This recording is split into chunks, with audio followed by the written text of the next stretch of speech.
Ladies and gentlemen, please welcome to the stage, Ger Staunton.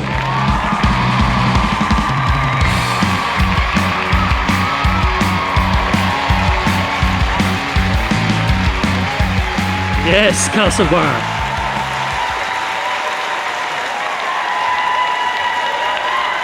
Thanks for coming. Look at this. People from Castlebar, give us a shout, just make some noise. And the people home for the Christmas. Do you hear those fuckers? Do you hear?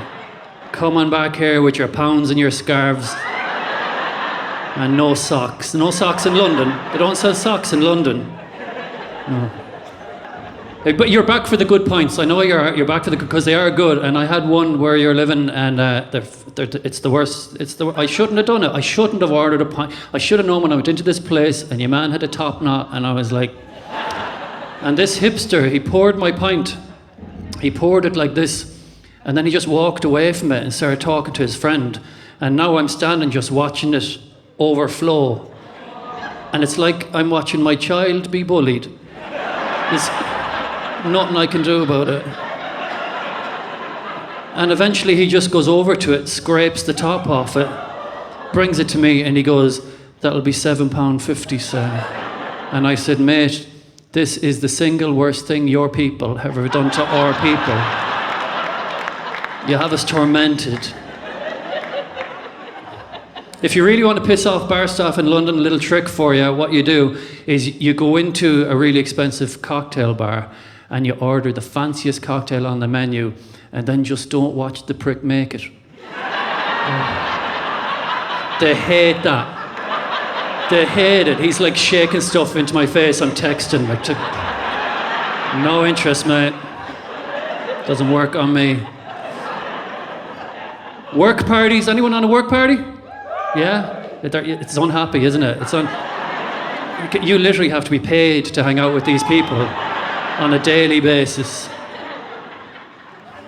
And how you choose to come here. But if you went for the meal and all that, fair play. But I know in these work parties, I've done them, you know, when you're doing the meal, and there's always one owl one sitting at the end of the table saying things like, are we going to be splitting the bill? Will we be splitting it equally? Because it's just, you know, I didn't have starter. So would it be fair to split it equally? And I'm like, Maureen, I had more wine just because you were here. So, yeah, down the middle. Christmas isn't that bad. Like, it's not that bad. I used to like it. I just find recently it's just become a little bit too often. Like every single year we're going to do this shit, are we? Like, skip one every now. Can we skip every 2 years, every 4 years? Like the World Cup. Like you'd look forward to it. But like exactly like the World Cup, as in every other country does it every 4 years, and then Ireland join in every 2022. I'd be up for that. I like Christmas. Christmas Day, always nice in our house. It was always great. Like the mother would be up, she'd have the turkey on since November. And fair play to her. Every different type of veg. Mashed potato, boiled potato, roast potato, potato croquettes, chips. Like, you have to have the chips. You have to have chips. You can solve any crisis with chips. That's like, if I was in the airport and I text my dad and I was like, 18 quid for a burger here in the airport, his text back will be, "Is there chips with that?" It can solve any deal. He should be up dealing with Brexit. He'd be like, "Okay, backstop, no hard border, and a bag of chips. We have a deal." And the poor woman, she'd slave away all day making this amazing thing. She'd barely have a bite to eat herself all day.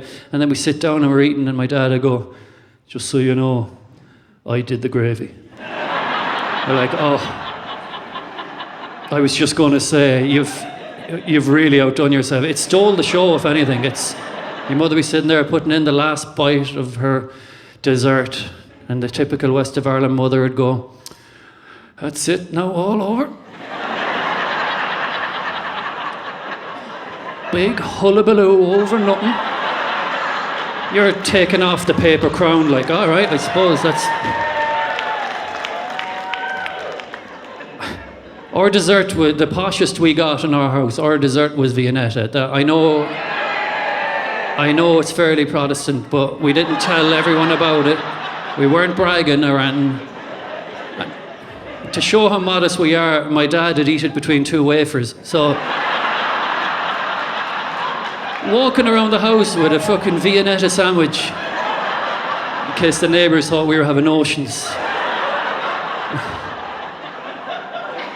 It's a time for the kids, really. It's not my time. It's a time for the kids, which is why we've all left them at home this evening. And you've done your bit. You've done your Santas. You've done everything. Relax now. You can have a good time. You even went to their stupid nativity plays. You had to pretend like you liked it. You did.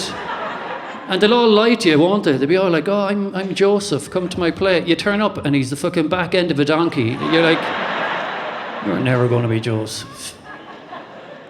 We had school plays when I was a kid, and for some reason, I was a tree, right?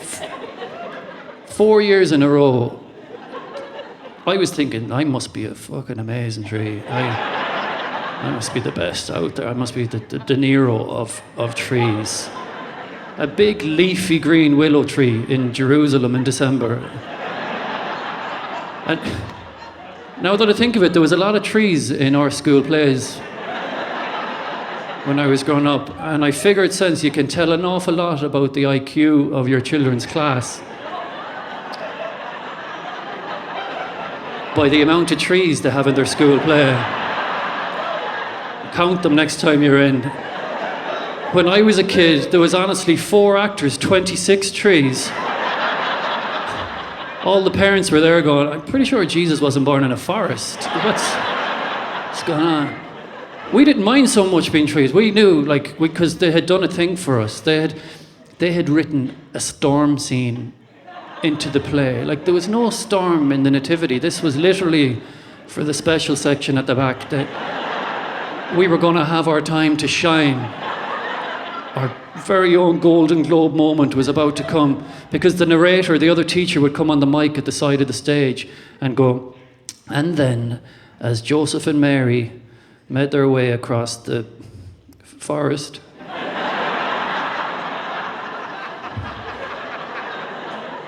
a storm did brew. And then we all got to go.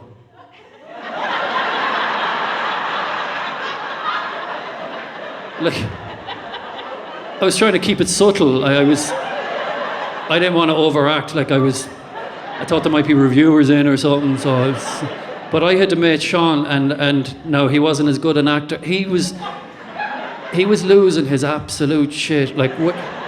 Sean was waving his leaves around like he got no daddy. Sean, he was at a Hawaiian hula party. He was embarrassing the rest of the forest, if we're honest. We were like, he's not with us. Sean was so shit at being a tree. He got removed off tree duty on day 1. And my mate Sean, in front of all the other parents, ended up playing a wall. He did. They had to bring out a whole new piece of cardboard and cut a hole through it for Sean to look at. His dad down the back with a camcorder. Come on, Sean, I knew 2 hours of that. I knew you'd make it someday. I really did.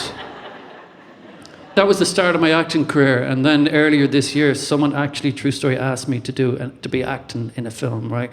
And basically, it sounds good, it does, but let me tell you how it happened. He saw me doing a gig, and he came up after this director, and he goes, I'm making a film, will you be in it? It's about a depressed alcoholic fisherman. And then he goes, can you fish? So that was the only bit that didn't check out for him. I think my favourite day of the Christmas, is Stephen's Day, Scooping Day, whatever we call it. That's my favourite day. Stephen's Day, I'd go over to Westport, meet all my cousins and relations, there they are, and I'd have a load of pints, I'd take the bus, because the cops have taken the fun out of drink driving. And take the bus, and do you ever talk to somebody who doesn't normally take the bus from Castlebar to Westport, after they've taken the bus from Castlebar to Westport. They can't get over it. They can't. They'll be like, Jar, 15 minutes. 50. Door to door. Westport doesn't have a door. Door to door. 15 minutes. Jesus. Like, he's like, say it was 5 o'clock and you got on the bus. 5:15, you're in Westport. Door to door. Say it was 2, half 2. Say it was half 2. 2:45. You're in Westport at 2:45. And you're fiver. Say you had a fiver now. You could be in Westport 15 minutes from now if you had a fiver. I won't keep going on about it, but I don't think I'm exaggerating when I say it's magic. It's the magic bus. I used to hitch to Westport. That's how bad things were when we were kids. They would just send us off hitched to Westport. Like, I wouldn't be hitching every day. I wouldn't be like, we had kids who hitched to school. If you hitched to school as a kid, they're dead now. They're. Yeah. If you hitched to school or could whistle between your teeth, you're either dead or in prison. There's no in between. Now, recently, I do pick up hitchhikers every now and then because, like, I know, you know, especially if you see someone a bit vulnerable. I saw a man. I was driving through the Midlands of Ireland. I was driving through pretty fast, which is the best way to see it. And I saw an old man. He was a bit shook. He was standing outside a pub. He was definitely a few pints deep. And I thought I'll probably pick him up because, you know, something might happen to him. He sits into the car. And after about 10 seconds of driving, like, I could smell, I was jealous, a lovely smell of Christmas off his breath. I was jealous. 10 seconds into the journey, I said, so where to? And he goes, just this pub here on the left, be fine. He went from pub to pub. And you got me involved for that. And then I thought, he probably knows his pint. He knows his pint, this man. He's a proper pint man. So I'll ask him what the pint is like in that pub. Looks like a nice pub. And his answer, it kind of shook me. It did, because he looked at me in the eye and he goes, well, I suppose on a scale of 1 to 10, it's not too bad. I was like, what the fuck has just happened? I was just driving the rest of the way home with no radio on, like, no wipers on. It was raining. I was just shook. And that's actually where I pick up most of my penalty points and stuff through. You know, it's fucking Roscommon. Like, what are you going at? Don't be slowing down going through that. Don't roll the windows up. But I got pulled by a cop going through there, right? The cop pulled me. And Irish cops are funny, you know, like in America, like, you know where you stand with the cop. They're very robotic. They're very like, I'm charging you on a 172 road traffic violation. Freeze. You know, that, you know. I don't know what order they do that in. You know where you stand. You know where you stand, or lie. You know where you lie with the American cops. This Irish cop comes up to the window and I get the ball rolling with a bit of conversation. I said, how are things? And he just goes, they're not too bad. How are your things? I'm like, all right, we're already unprofessional. Let's see how this pans out. And this is when I thought I might be okay. Because he leans in and he goes, I should really be giving you a ticket. I was like, this sounds good. We can work with should be. And I was like, okay, so what happens next? And he's like, I should be giving you a ticket. I was like, yeah, I know. I was bombing it. I said, so what happens? And he goes, don't you see? I'm telling you off. I was like, okay. I was like, so what, do you want my license or how does this work? And he goes, don't you see? I'm telling you off. And I said, oh, okay, well, I suppose in that case, sorry? And he goes, good man, on you go. That's all he wanted. But before he let me go, he actually goes, oh, hang on a sec. And he looked in the back and he said, any drugs? Now, I know what he meant, but I grew up in the west of Ireland in the 90s. I've heard that a lot, just in very different context. So I reverted back to teenage me and just went, no, sorry, man. No, sorry, man. And you know what he says? Go on, you're okay.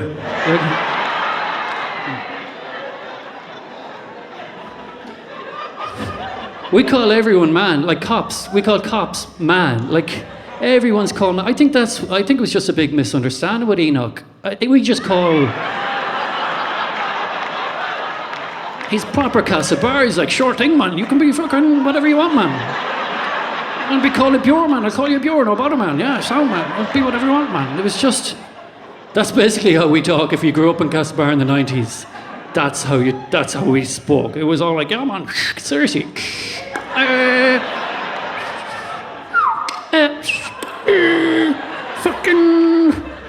Fucking going into town there the last time, man. It's like talking to a fucking Nintendo. What are you saying? And it's never even any news. There's no news. It's like any crack, man. Oh yeah, man. Those crack, yeah. I was fucking going into town there, yeah. Like fucking schwa schwa schwa schwa. And that's not even what he says. That's just a sound his shell suit makes when he walks. Schwa schwa. Yeah, I was pure going into town, man, there, and I fucking get myself a coffee, a cup of cappuccino, and I fucking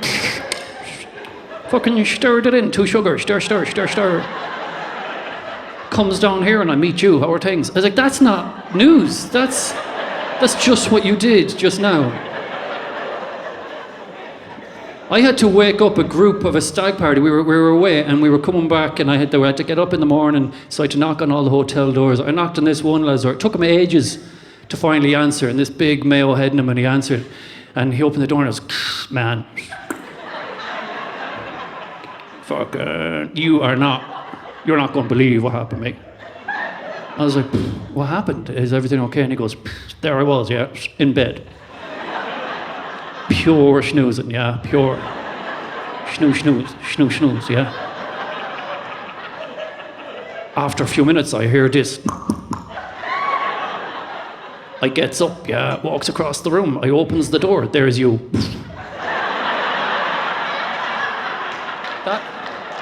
That's just what's after happening.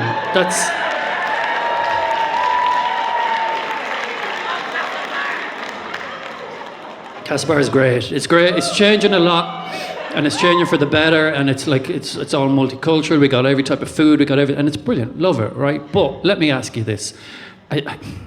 Okay, have you ever been accidentally racist? Like, hear me out. Like, you know the way you know you're not, but you slip up. You know, you forget, you slip, and you go, oh no, right, I'll tell you what I did recently, and you can tell me if it was bad or not. Okay, I was standing outside this Thai restaurant. Right, and while I was reading the menu from the street, just looking at the menu, there was a Thai woman, and she was smoking and standing at the door. And she goes, oh, just so you know, if you're thinking of coming in here, there's some really good food. And I said, oh, are you just saying that because you work here? She said, what makes you think I work here? I was like, oh, fuck. I slipped, didn't I? Oh, no. I felt really bad about it. I was like, I slipped up. I was really pissed off.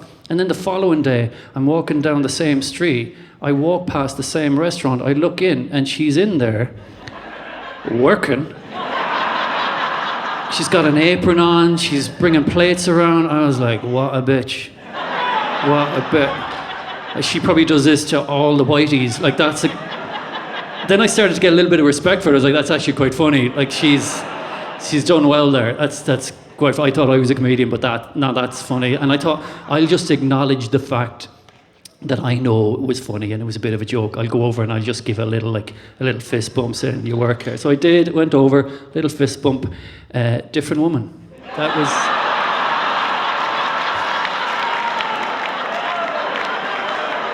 It was a different fucking woman.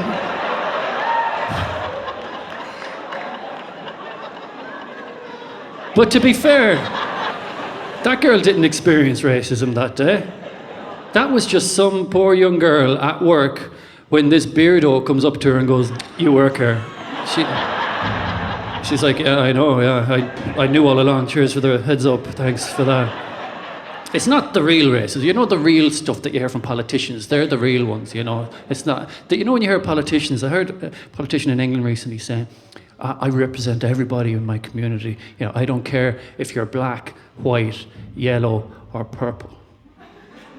I know that's a racist sentence. The reason it's a racist sentence is because I know well that the only reason he put in the word purple is because as soon as he said yellow, he knew he'd gone a little bit too far, didn't he? He was like black, white, yellow. Oh fuck, purple.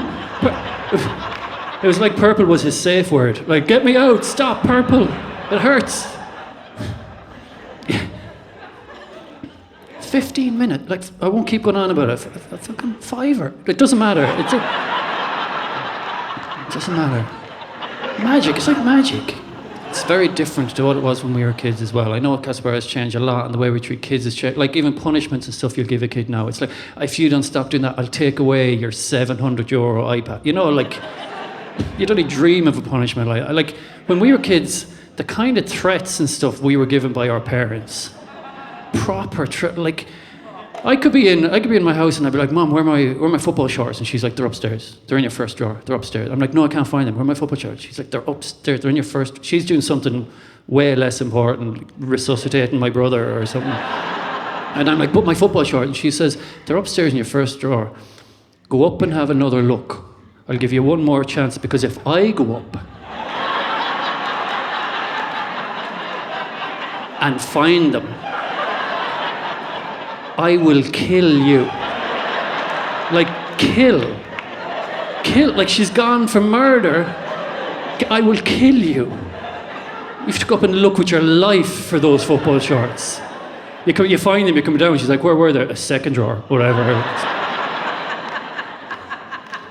Threats my dad would give me very different to what my mother, like they were a bit more, you know, a bit more light. Like my dad would say something like, "If you don't stop doing that, I will hop your head off the ground." Like, that sounds more playful, doesn't it? It's almost like he might catch me on the way back up. That's a hug. I'm counting that as a hug. A lot of us didn't get hugs from West of Ireland dads. We know, you know. We know. I mean, I'm pretty sure they shook our hands the day we were born. It was like, "Lovely to meet you, son. She will see you in the pub in 18 years. Yeah." They weren't violent. It wasn't violent. They weren't deliberately trying to hit you, but sometimes you just get caught in the crossfire of a swinging arm. That's not violent. You wouldn't report that. You know, like you'd be in the car, we'd be driving, and like there'd be in the back 6 kids, 2 seatbelts. Great times. And you're messing, and your mother doesn't have time to pull in to discipline you. So all she'll do is she'll just swing an arm, just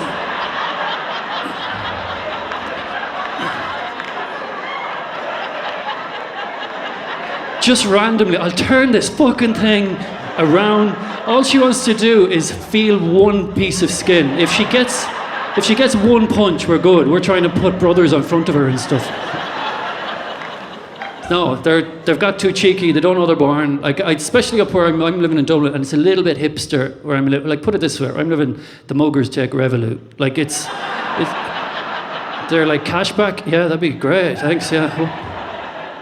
And I saw this one kid, and she had built a little stall to sell drawings and stuff. It was around the time when Biden was around, so she had drawn, like, you know, little flags and eagles and bombs. And I was like, I should really support this, you know, not the genocide. I mean, I should support this kid's ventures, right? So I went over and I was like, "Oh, can I buy one of them?" And she goes, "We're not open yet." Like, there's no queue. You're not going to get many sales. Like, would you mind opening? And also, we're not open yet. What, your crew, your team? You know, it's like when you go into McDonald's and some like spotty teenager behind the counter is like, "I'm all out of Big Macs," and you're like, you're You're all out of big. All right, calm down, Ronald. You're all you. But I said, would you mind opening just for this sale? And she's like, okay, I'll do it. And then I saw there was a little basket where it said €2 for these drawings and €5 for these drawings. And I was like, can I get one of them? And I took out my €2 and she goes, oh, that was supposed to be in the €5 pile. I was like, you're going to go far. I'm getting a bit more respect for you. So before I take out my fiver to pay for a stick man of liberty, I thought I'd crack a little joke. So I said, do you have change for a €100 note?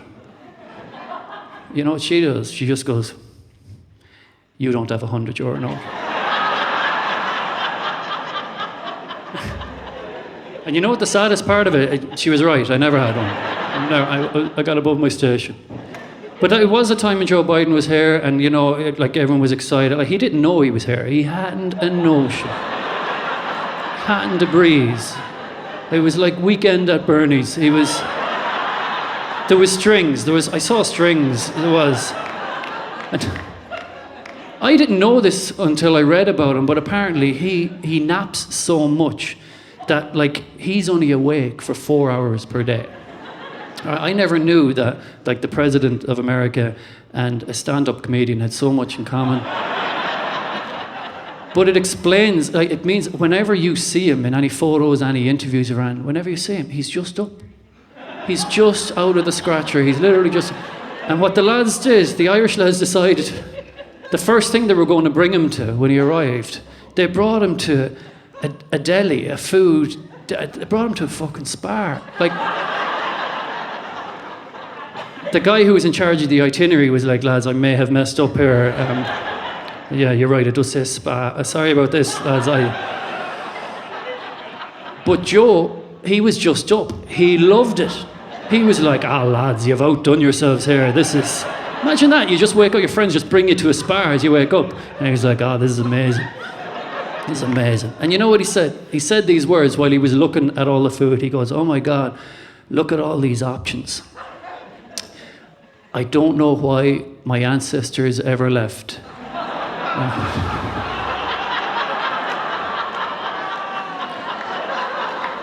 Joe.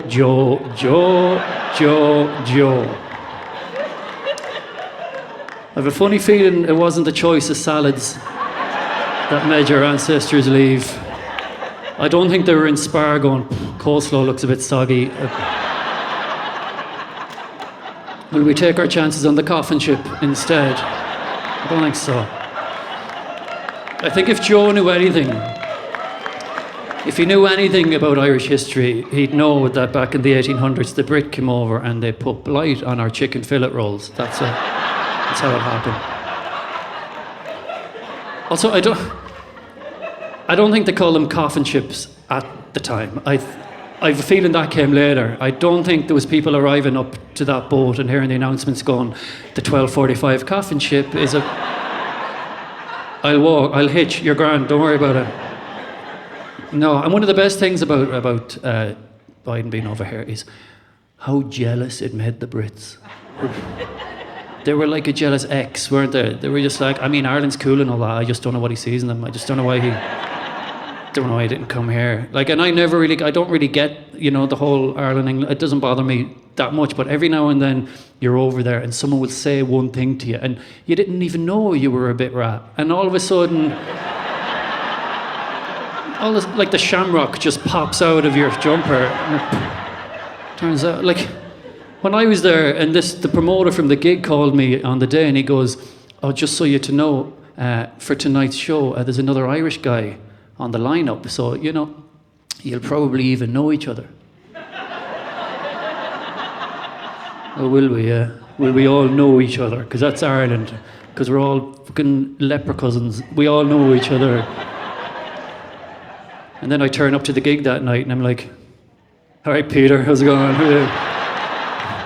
I was pure pissed off as well that I knew him was. But he was a good mate. Like, and it's very hard to drink with your good mate while pretending you don't know each other just to piss off the promoter. We were like back to back going, how's your mother anyway? Is she doing okay? And then another guy, one of the comedians, he goes, oh, if you're Irish, you might like the fact that there's a pub down the road that does really good Guinness. And I was like, again, with your racial stereotyping of my people. But guys, have you any idea how hard it is to act like you're culturally insulted while still trying to find out where the good Guinness is? I was like, you racist bastard. Is it walkable? Send me a pin to your racist story. The other time I might get a little bit, a little bit Michael Collinsy is when, when they're... Basically, I was in a pub in London and I went downstairs and in the toilet there was a piece of graffiti on the back of the door. And the graffiti said, for the best gay sex in London, call this number. And lads, the number started with 00353. Oh, my heart swelled. Just this little tear of pride just rolled down my face. I mean, just knowing that we still have soldiers over there was enough for me.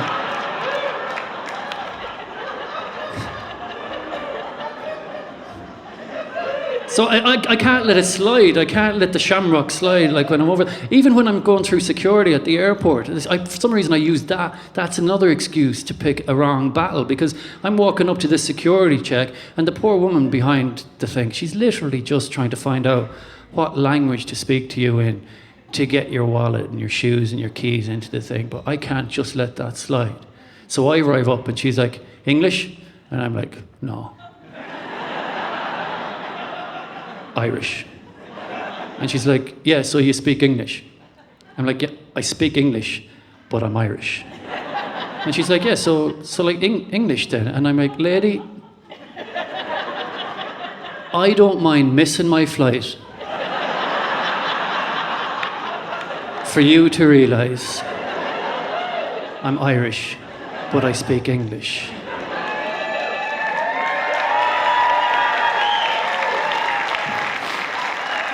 And she says, cool, so you speak Irish then?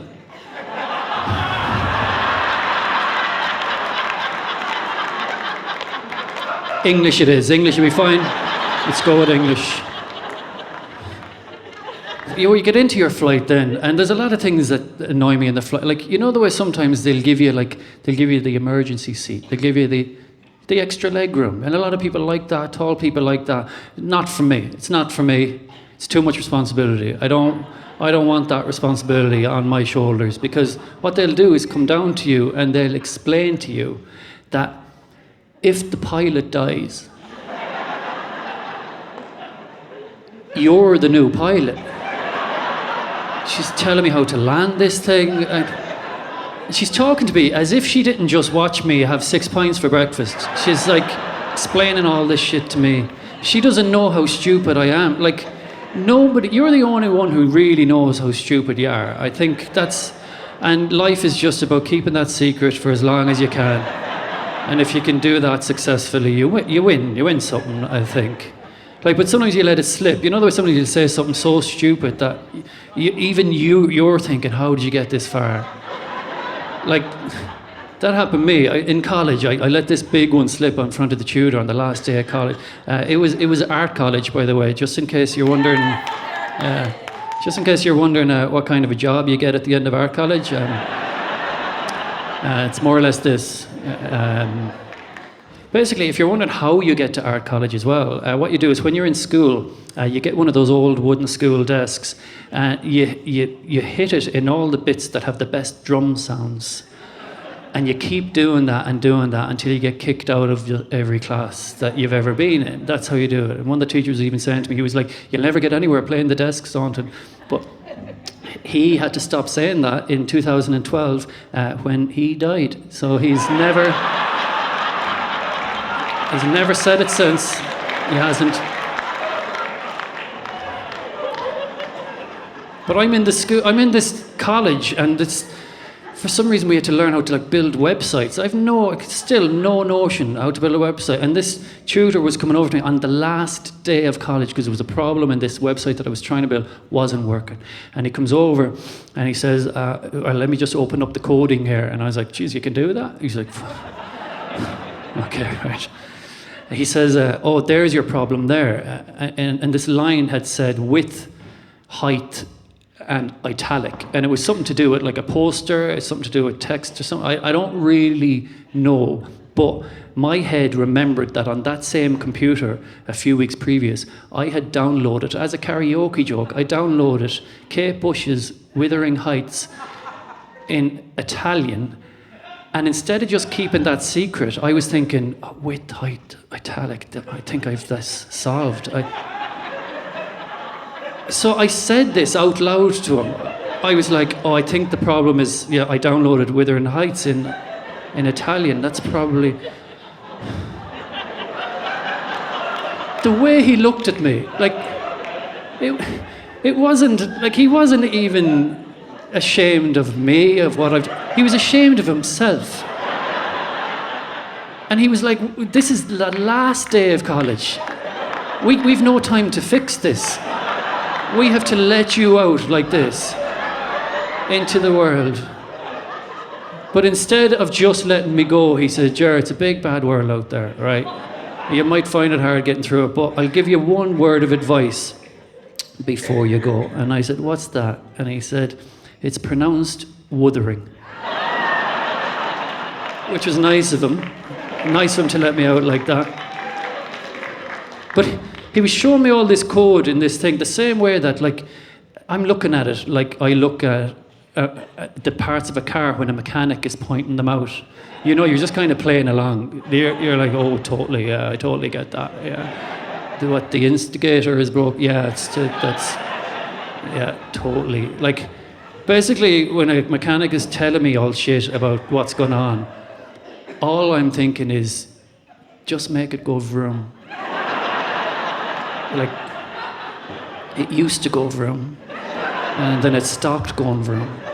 But can you make it vroom again? That's literally where I start and end in this discussion.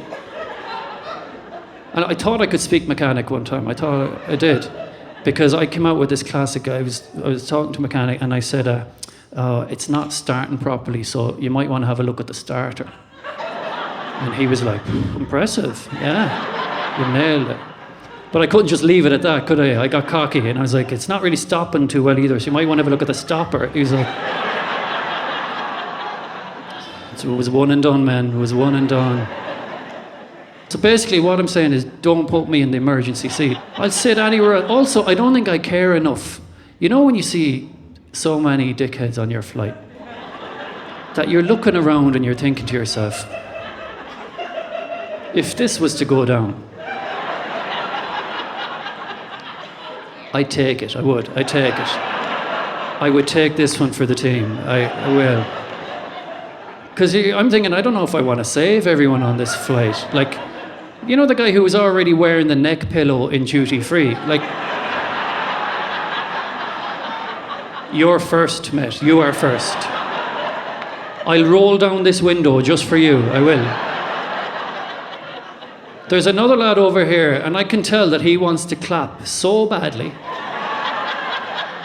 that I hope we never land. I do. I hope. I live in the sky. I will. We've snacks. We'll be grand. I don't want to land. So it's the other guys, you know the ones, these are probably the worst. They're the ones who, when we stop at the end of the flight and they open up their belt and they stand.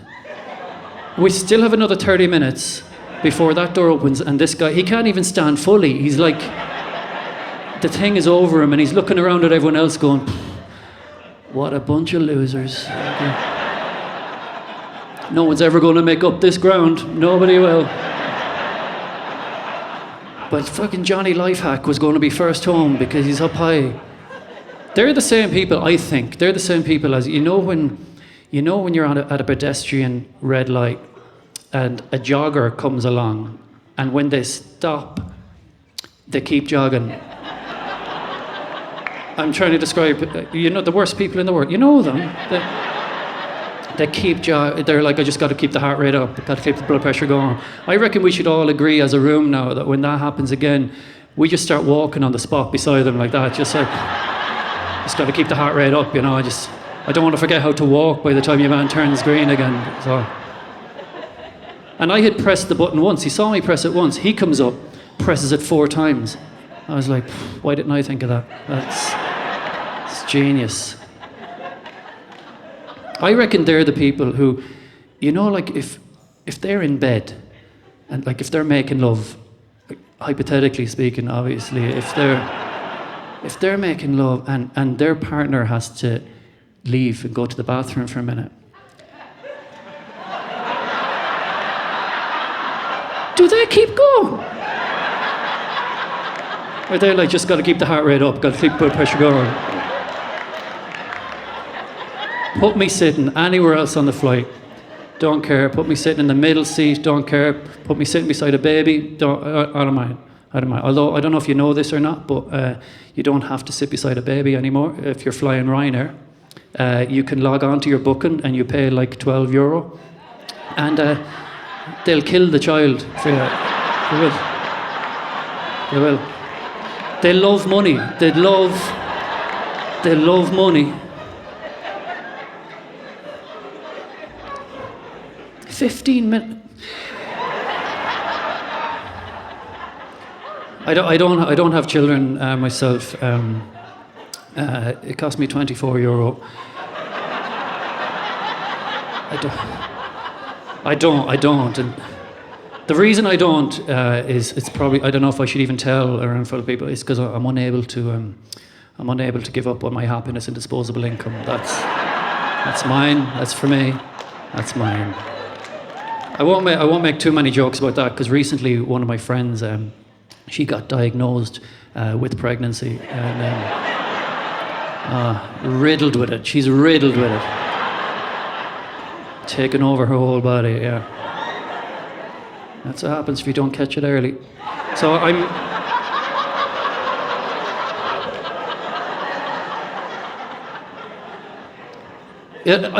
wouldn't be good at it, so I don't do it. I wouldn't be good at it. You know, I'd be one of those where I just kind of forget I've kids. You know, where people would be like, "Didn't you have kids? Oh fuck, I should really check on them." You know, like I'd be grand with like a dog as long as the dog is like nearly dead. You know those dogs. I'd be a good dad for that. You know the dogs where every day is a victory. You know, when it wakes up and it's like, another 24 hours, and I'm like, yeah, me too. Let's go. Let's have fun. Like a proper old dog, they're my favourite. You know the kind of old, you know, the ones that already arrive into your life with stories and like tattoos and scars. And, you know, they're into the same documentaries as you. You know, they've got questions about 9/11 as well. You know, they're good buddy dogs. Good old attitude. I like the kind of dog that if you threw a stick for it, he'd just look at you and go, "Great, now neither of us have a stick." You know those. It's like, I was using that. That's the second time today you've done that. Go over and fucking get it now. I like them. But even though I don't have kids or whatever, or dogs or anything, my friends would still ask me to do the uncle thing every now and then, look after my kid for an hour, look after my dog for an hour, all of that. All right, and I had to do it recently. One of my mates rang me up and he goes, "Here, what are you doing on Wednesday?" And I was like, "I don't know, I was thinking of buying an ice cream." "Why?" He's like, "Me and you have got very different lives." And he's like, "Also, who arranges to buy an ice cream?" I was like, "Whippy Wednesday. It'll be good. It's good fun." You know, there was sometimes you wake up and you're like, I'm gonna try and be happy today. Happiness looks like a bit of crack. Like people, you know, so I'll try it. But then sometimes you leave your apartment and you see an adult on a skateboard and you're like, maybe tomorrow. I'll try again tomorrow. But no, he goes, "Well, while you're picking up your ice cream, would you also pick up my kid from school? Won't take you long. You don't even have to drive. It's close to you." I was like, amazing. I'll even get the fucker an ice cream. I don't have to drive. I can do it drunk. It'll be a lovely day. We'll have a great time. So I did. I went for a few pints and I went into this ice cream place. While I was in the ice cream place, a lovely little thing happened because there was an old American woman ahead of me in the queue. And she asked for the ice cream, and the guy said, "Would you like a big or a small?" And for some reason, she said, "How big is the small?" I was like, let's see how he deals with this one. Do you know how he dealt with it? He says, just a little bit smaller than the big. Oh, perfect. Beautiful. I was like trying to tip him over her shoulder. Love your work. Great work. I go up and I'm like, can I get 2 ice creams? He gives them to me and then he goes, would you like some syrup on them? I was like, fucking hell.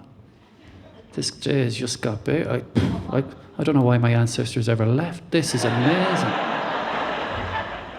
I said, go on then, what flavours do you have? And he said these words. He said, we have strawberry, lime, or blue. Blue.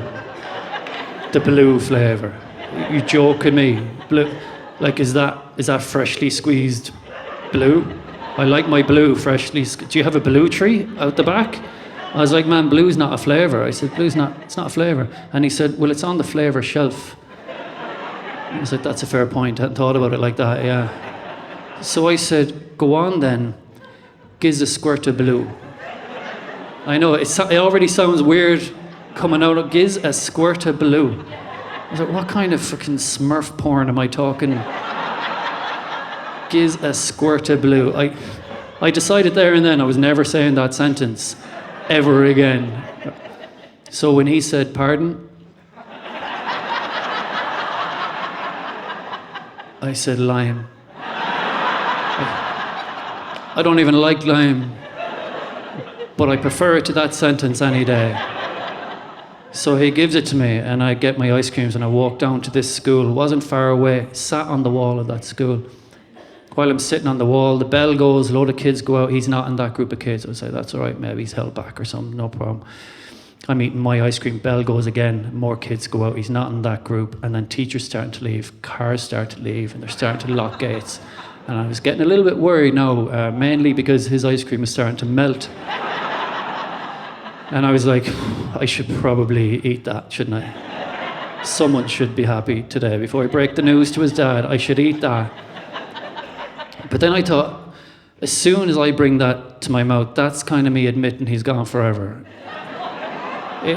It would be like I was killing him with my tongue, like, which I also decided was another sentence I was never going to say ever again.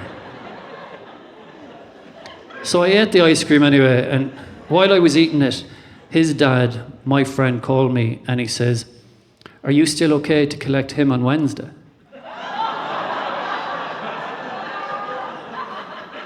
Which means what I did on a random Tuesday last month is I got up out of bed, I went for a few pints, walked into an ice cream shop, bought 2 ice creams with fucking lime on them. I walked to a nearby school that I didn't have a child in. I sat on the wall of that school, waited for all the children to come out and just ate both ice creams while looking at them like this. It was almost like I looked at child abuse and went, maybe there's another way. Maybe we can really get into their heads and mess them around.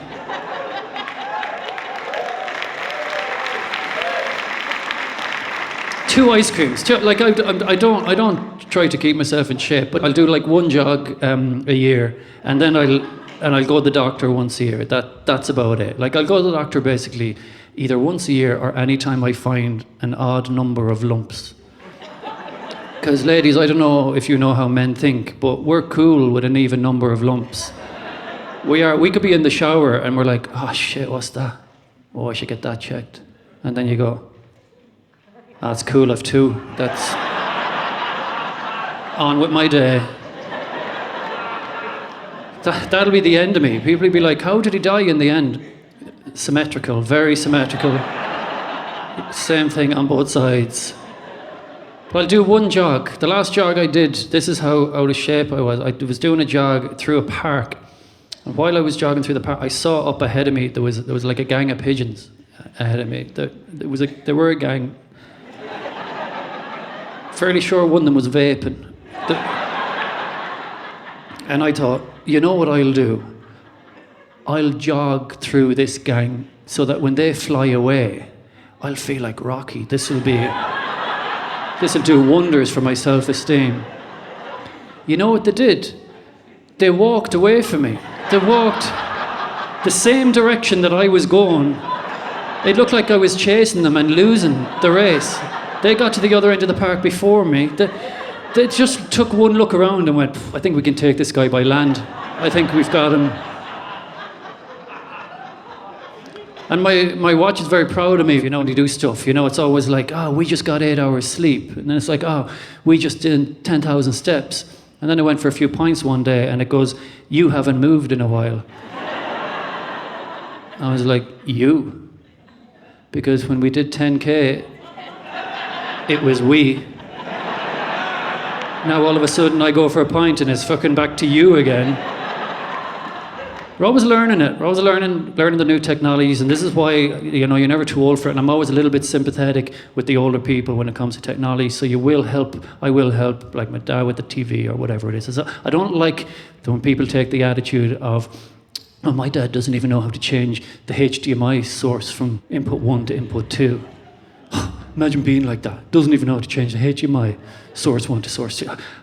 Oh, imagine being like that. And I'm like, I think your dad can do it. I actually think he can. And you know how he does it? He does it like this. What you do is you go into town, you meet a young lady, you buy her a drink. If you're getting on well, maybe you meet again, maybe you go for dinner together. If that goes well, you start going steady. Then maybe you move in together, saving up money to buy a house. You get married, you decide to have kids. You spend all your money on that kid. You put it through school, you give it books, you give it tours, you give it food for the rest of its life. It wants to go to college and you pay for its tuition, you pay for its accommodation. It wants to travel the world. You make sure that you've got money to put into his bank account so that he can see all the things in the world that you never have a chance to see. And when he comes home at the weekend, you hand him the remote control and you say, change that HDMI input from source 1 to source 2.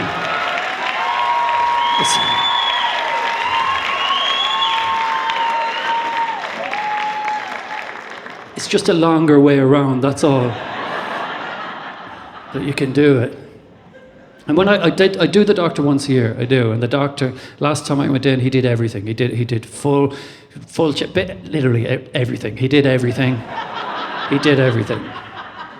He did, like I won't go into too much detail on that, but first he sat me down and he was like, do you drink much? And I was like, well, put it this way, on the days that I'm not drinking, I'd only have 2. So I'm not.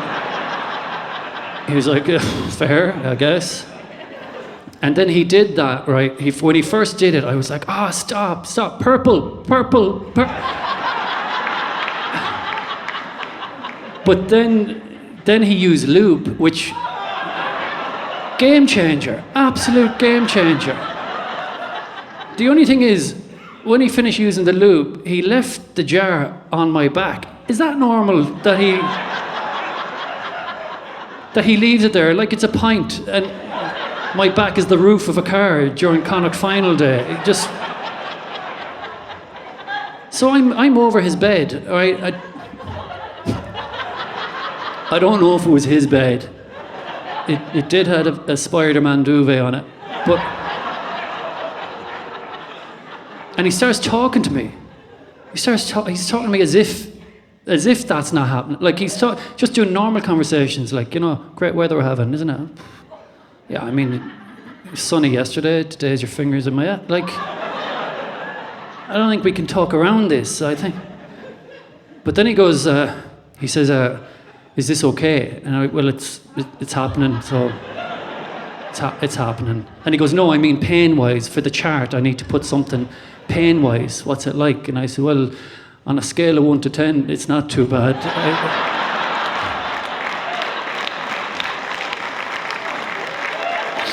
And the whole thing took about 15 minutes, and all I could think was, I could be in Westport now.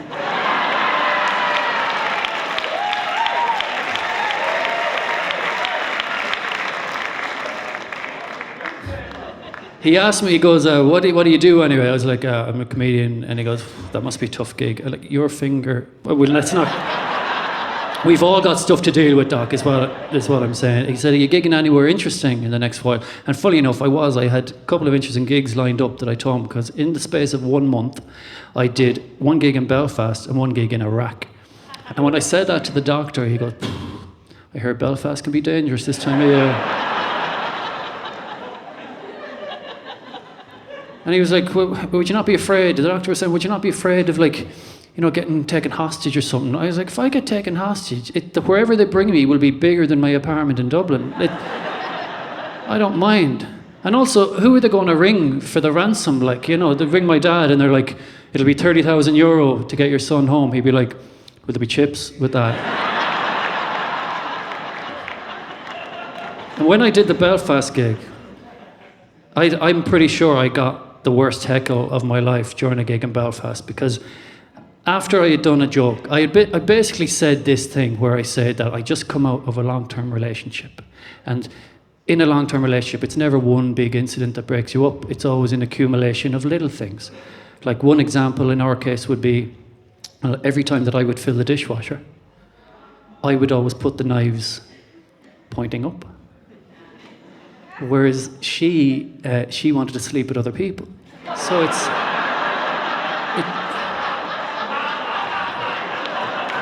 the little, isn't it? They just build up.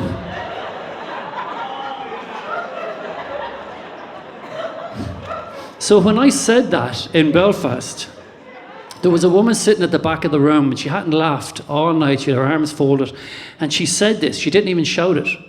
She just said it, but with such venom that every set of ears in the room heard it, including me. She just takes one look up and down, waits for the silence in the room, and she goes, you don't have a dishwasher.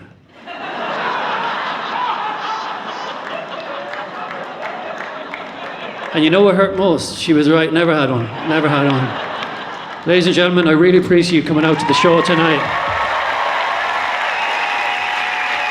Thanks very much for coming. We'll see you again.